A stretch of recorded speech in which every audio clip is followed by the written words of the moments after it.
Prime Minister Datuk Seri Anwar Ibrahim has extended his Chinese New Year wishes to the Chinese community in the country who will be ushering in the Year of the Rabbit tomorrow. He said the country's major festivities were opportunities to sell the spirit of unity and to forge friendships. In a message posted on his Facebook page, Datuk Seri Anwar said harmony and tolerance between the races formed the bond that propels the country forward. The Premier also uploaded a video depicting the story of a rabbit named Mickey, which braved. The Road Transport Department JPJ will not mount roadblocks during its Op Bersepadu in conjunction with the Chinese New Year celebrations.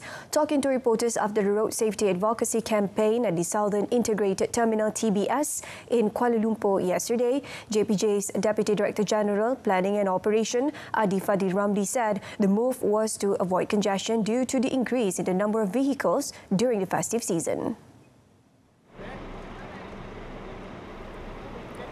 However, he said JPJ would mobilise 2,000 personnel to carry out targeted patrols in accident hotspots as well as take actions against those found driving dangerously. Besides that, JPJ personnel would board selected buses disguised as passengers across the country to monitor drivers' compliance with road safety, he said, adding that action would be imposed on bus operators if the drivers were found to have committed offences listed as 7 major offences under Op Bersepadu. ID Fadli said checks on express buses would be carried out at 77 depots and 27 major terminals nationwide, in addition to running urine tests to ensure bus drivers are free from the influence of drugs. Op Bersepadu started on 18 January and will last till 28 January. Meanwhile, Adi Fadli said vehicles that violate the ban on goods and vehicles in conjunction with the Chinese New Year celebrations will be seized. He said the air and heavy goods vehicles that are on the road at the unauthorised hours would be seized under Section 64, Subsection 1 of the Road Transport Act 1987.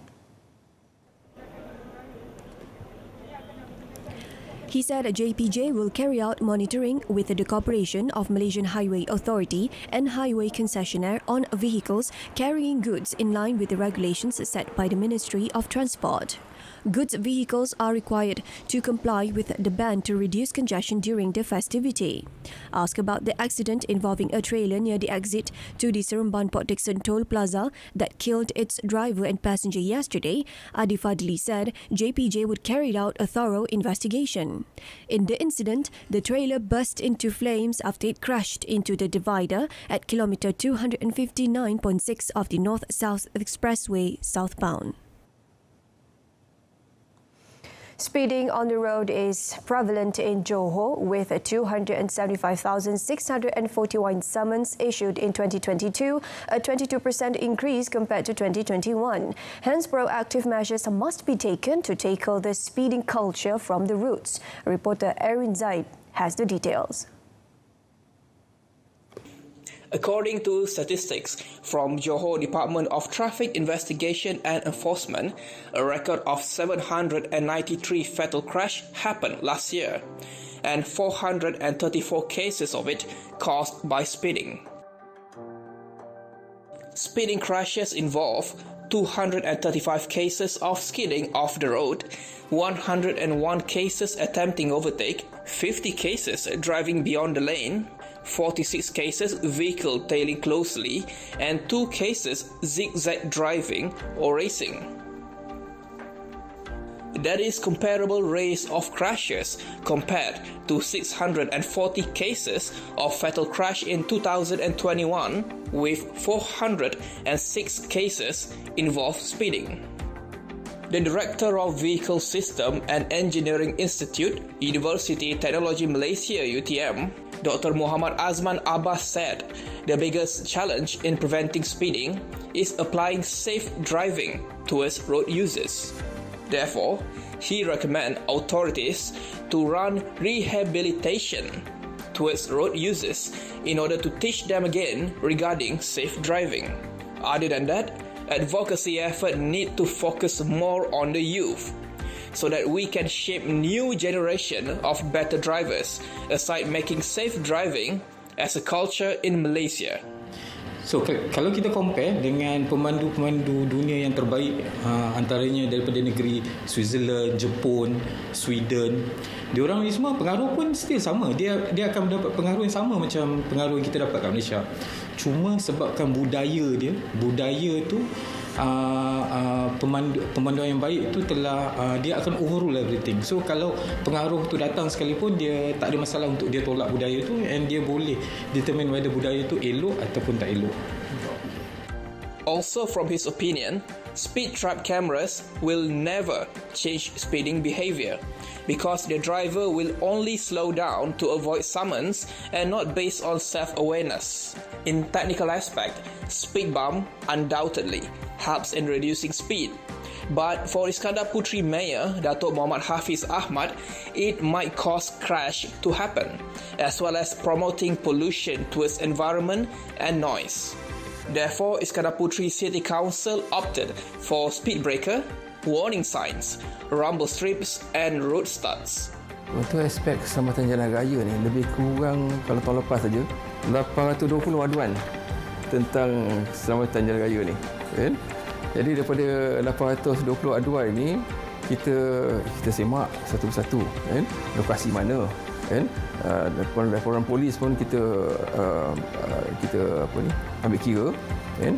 Dan pandangan pihak polis, pihak JKR untuk kita ambil langkah-langkah yang perlu dan untuk mengurangkan masalah keselamatan jalan raya ini.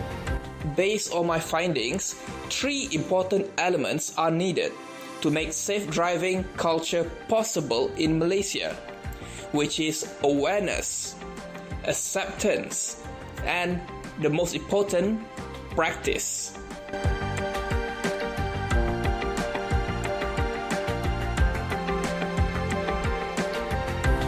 This speed limit sign on the side of the road is not installed for nothing. Instead, it has run through many testings to ensure the correct speed for the drivers to slow down, thus creating safe space between them before hitting the object in front of them. And by that, we as responsible road users need to abide the speed limit so that we together can ensure the safety of all. Remember, don't get used to speeding. Mishap can happen anytime. Arun Zaid, RTM. Over 70 million people have travelled between Malaysia and Singapore through the Customs, Immigration and Quarantine CIQ complex at the Sultan Iskandar Building BSI and the Sultan Abu Bakar Complex KSAB in Iskandar Puteri last year. Johor Menteri Besar Datuk On Hafiz Ghazi said, since the international border in the state is one of the busiest in the world, the cooperation and assistance of the federal government are indeed important to ensure that daily operations at both CIQs run smoothly. In a Facebook post, Dato' On Hafiz said all 284 counters at CIQ BSI have processed the entry of 22,415,312 travellers and exits of 25,276,135 people in 2022. While 169 counters at CIQ Sultan Abu Bakar Complex have processed the entry of 12,022,701 people and exits of 10,479,880 people during the same period. He added that the process of merging the counters of the Immigration Department and the operator of the North-South Expressway plus Malaysia Berhad at CIQ BSI was being actively carried out to shorten dealing time and provide comfort to travellers. Other measures are repairing the main escalators at CIQ BSI, upgrading the outer gate pass system and the wiring around the premises, and implementing the M-bike lanes for the convenience of motorcyclists. Meanwhile, Dato' On Hafiz said the Johor government welcomes Home Minister Datuk Seri Saifuddin Nasution Ismail's announcement on the opening of 20 more e-gates for Singaporeans. Plus Malaysia Berhad Plus has expanded its cashless payment facilities to more rest and service areas ahead of the Chinese New Year festive season. Plus Chief Commercial Officer Christine Liu said this in line with the government's aspiration for the public to embrace and use cashless payment. According to Liu, over 300 stalls operating at Plus R&Rs are now accepting cashless payment via debit cards, credit cards, GrabPay, Touch and Go e-wallet, Boost, May, Settle, Shopee Pay as well as MPay e-wallet. She said in order to encourage more cashless transactions, MyDebit has launched a Wave and Menang contest since 1st December 2022 until 28th February this year, where Plus Highway users stand a chance to win prizes totaling 70,000 ringgit by spending a minimum of 5 ringgit with their debit cards. In addition, Settle is also offering cashback rewards to customers who spend a minimum of 5 ringgit from 16 January until 28th February. She added that more promotions will be rolled out this year to provide a rewarding cashless experience for its highway customers.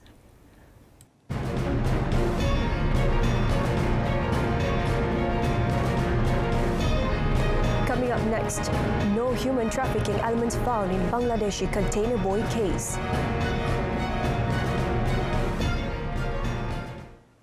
The incident in which a Bangladeshi boy was found in a container at the Westport Port Klang on Tuesday did not show any elements of human trafficking. This was revealed by Home Minister Datuk Seri Saifuddin Nasution Ismail. According to Datuk Seri Saifuddin, the boy was the only one found in the container and a police report was lodged. He said the relevant authorities have investigated the case and their investigations found no elements of human trafficking. It was reported that the boy, known as Fahim, was found locked in a container for 6 days as it was ferried by a vessel from Chittagong, Bangladesh to the West Port. In another development, Datuk Seri Saifuddin said he was scheduled to meet with his counterparts in Nepal, Bangladesh and Indonesia at the end of this month to explain the foreign workers' employment relaxation plan implemented by the Ministry of Human Resources. He said the plan involved 5 critical sectors and subsectors, namely manufacturing, construction, plantation, agriculture and services. The government will study the need to expand employment approval for foreign workers to other sectors 3 months after the Foreign Workers Employment Relaxation Plan is implemented. Human Resources Minister V. Sivakumar said the plan currently covered manufacturing, construction, plantations, agriculture and services, restaurants-only sectors and subsectors. According to Sivakumar, the Ministry of Human Resources, together with the Ministry of Home Affairs, has decided to bring in foreign workers for these 5 critical sectors which have a high labour need. On Wednesday, Sivakumar announced that a total of 500,000 foreign workers would be brought into the country in stages via the Foreign Workers Employment Relaxation Plan, which aims to address the shortage of manpower in the industry. Home Minister Datuk Seri Saifuddin Nasution Ismail was reported as saying that the plan allowed employers to hire foreign workers from 15 source countries without having to meet quota requirements and employment eligibility prerequisites. Datuk Seri Saifuddin also said he would be leading a delegation comprising representatives from his ministry, the Ministry of Human Resources and regulatory agencies to the selected 15 source countries to discuss the safety and welfare aspects of foreign workers here in this country. A senior citizen is suspected to have been murdered during a robbery at her house at Kampung Pulai Darat in Jasin, Melaka at 2 a.m. yesterday. Police found the body of Miss Ahmad Amin, 91, in the kitchen of the house where she is believed to have been living alone. Jasin District Acting Police Chief Assistant Commissioner Muhammad Fazli Osman said police were informed about the incident by neighbours at 3:54 a.m. The senior citizen was pronounced dead by a medical team at the scene and the body was later sent to the Jasin Hospital for a post-mortem. ACP Fazli said, acting on information from members of the public, police managed to detain a 20-year-old suspect who is unemployed about 6 hours later near the location. He added that the suspect had 3 previous criminal records for robbery and currently being held for investigation under Section 302 of the Penal Code.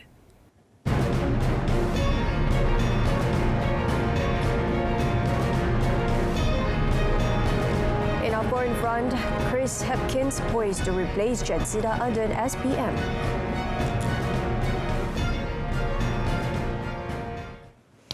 Chris Hipkins, who led New Zealand's response to the COVID-19 pandemic, is set to replace Jacinda Ardern as the country's next Prime Minister. Hipkins is expected to be confirmed as the new leader at a meeting of Labour's 64th Lawmakers or caucus tomorrow, after emerging as the only candidate nominated to lead the party. Today I can confirm that I have put my name forward to be the next leader of the New Zealand Labour Party and therefore the next Prime Minister of New Zealand. I can also confirm that as at the time nominations closed at 9 o'clock this morning, I was the only nominee for that role. I'm really looking forward to the job. I'm feeling energised and enthusiastic and I'm looking forward to getting into the work. So I do want to thank the people of New Zealand as well for their patience during this process. I acknowledge that the resignation of a Prime Minister is a big thing. First elected to Parliament for the Labour Party in 2008, the 44-year-old Hipkins became a household name fronting the government's response to a pandemic after being appointed Minister for COVID-19 in November 2020. Hipkins is currently Minister for Police, Education and Public Service, as well as Leader of the House. As defence ministers from NATO and other countries wrangled over tanks for Ukraine, soldiers on the front line in Donetsk pleaded for more battle tanks to help them defeat Russia yesterday. NATO and defence leaders from roughly 50 countries are meeting at Ramstein Air Base, the latest in a series of arms pledging conference since Russia invaded Ukraine nearly 11 months ago. The main focus of the meeting at Ramstein Air Base is on whether Germany will allow countries in Europe that use its Leopard 2 tanks to re-export them to Ukraine. Government sources in Germany have said it would move to the Leopard tanks issues if the United States agreed to send Abrams tanks to Ukraine. The United States has made clear that it will not be sending Abrams anytime soon, arguing it would be a logistical nightmare for Ukrainian troops to use the American tanks because of the fuel that would be required and maintenance needed. The Kremlin spokesman said Western countries supplying additional tanks to Ukraine would not change the course of the conflict and that they would add to the problems of the Ukrainian people. French President Emmanuel Macron yesterday proposed boosting military spending by over a quarter in coming years, saying the hike would help ensure a transformation of the army to respond to multiple potential threats. Il faut gagner le temps qui nous sépare du conflit de demain. Oui, la nation se doit de transformer ses armées en conservant naturellement ses invariants stratégiques, en s'appuyant sur l'excellence de ses militaires et leur dévouement. Mais il nous faut aussi, en tant que nation, nous transformer nous-mêmes, être prêts à des guerres plus brutales, plus nombreuses et ambiguës à la fois, comme je viens de l'évoquer. Macron said the planned 2024-2030 budget would enable a transformation program to adapt the military to the possibility of high-intensity conflicts, made all the more urgent since Russia's invasion of Ukraine. In a New Year address to the army, Macron said the budget for the period will stand at 413 billion euros, up from 295 billion euros in 2019 to 2025. This would imply on average of 28.5% increase in the annual military budget from 49.2 billion euros to 68.8 billion.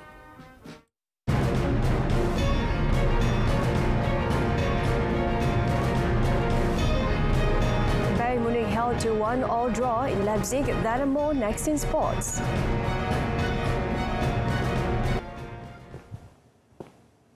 Arsenal's new signing Leandro Trossard will likely be ready for selection against Manchester United on Sunday. Coach Mikel Arteta said yesterday that he believed the Belgium international would have an immediate impact on the team. Well, we are really happy to have him. Obviously, it's a player that we have followed for a while now, and the opportunity came. We have the necessity, obviously, to have a player in the front line that is versatile enough to play in different positions. He knows the league, he has enough experience here, and I think he can have immediate impact in the team. The 28-year-old winger arrived at the Premier League leaders from Brighton and Hove Albion on a reported 4.5-year deal for a transfer fee of £27 million. United are on a 10-game unbeaten run in all competitions and the only team to beat Arsenal in the Premier League so far this season. Arteta said Erik ten Hag's United side have turned things around rather fast. The Red Devils are third in the league on 39 points after 19 games, 8 points behind Arsenal, who have a game in hand. Juventus have been deducted 15 points for the current season by an Italian football court investigating its transfer dealings, the National Soccer Federation FIGC said yesterday. With 20 games left to play in the season, Juve were third in Serie A, 10 points adrift of leaders Napoli. The points deduction would push them down into mid-table outside the spots for European competition.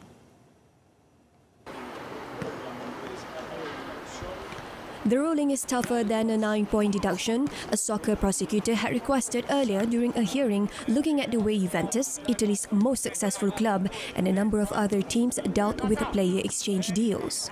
The football court also ruled that former Juventus chairman Andrea Agnelli be banned from holding office in Italian football for 24 months. It also decided on a 30-month ban for Juve's former sport director, Fabio Paratici, who is now managing director of football at England's Premier League club Tottenham Hotspur. Juventus have denied wrongdoing and said their accounting was in line with industry standards. Bundesliga leaders Bayern Munich took the lead but had to settle for a 1-1 draw at RB Leipzig yesterday following a toothless second half as the league resumed after a 2-month break. Bayern, missing several players through injury, are top on 35 points, with Leipzig in the third place on 29. Despite the absences, Bayern, eyeing a record-extending 11th consecutive league title, still fielded a starting 11 consisting entirely of World Cup participants. With Swiss following a judge order to jail Brazil football player Dani Alves on remand without bail over an alleged sexual assault of a woman in Barcelona nightclub, Pumas Unam club terminated his contract yesterday. The 39-year-old, who has denied any wrongdoing, was taken to the Brians 1 jail outside Barcelona. Yesterday, Alves appeared before a Barcelona judge after local police detained and questioned him. The public prosecutor had requested he to be jailed without a bail pending trial. Alves' representatives did not respond to a request for comment. Catalonia's court system said in a statement that the alleged victim had filed a complaint earlier this month and the case remains open over a crime of sexual assault. Alves told TV media earlier this month that he was at the club with other people but denied any such behavior. Alves played for Barcelona from 2008 to 2016 and briefly returned to the La Liga team for 2021-2022 season. He has played for the Brazil national team since 2006, making 126 appearances and scoring 8 goals.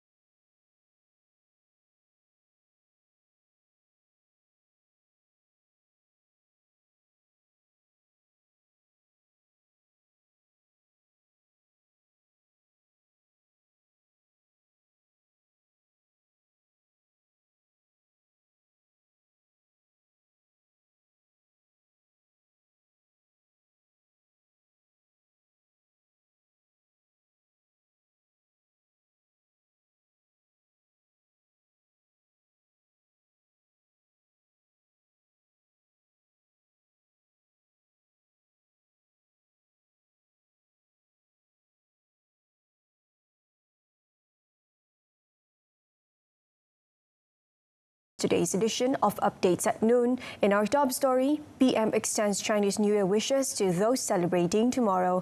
Do tune in to News at 10 coming up later tonight on Berita RTM. Till then, I'm Shuhaida Arifin. Thank you for watching.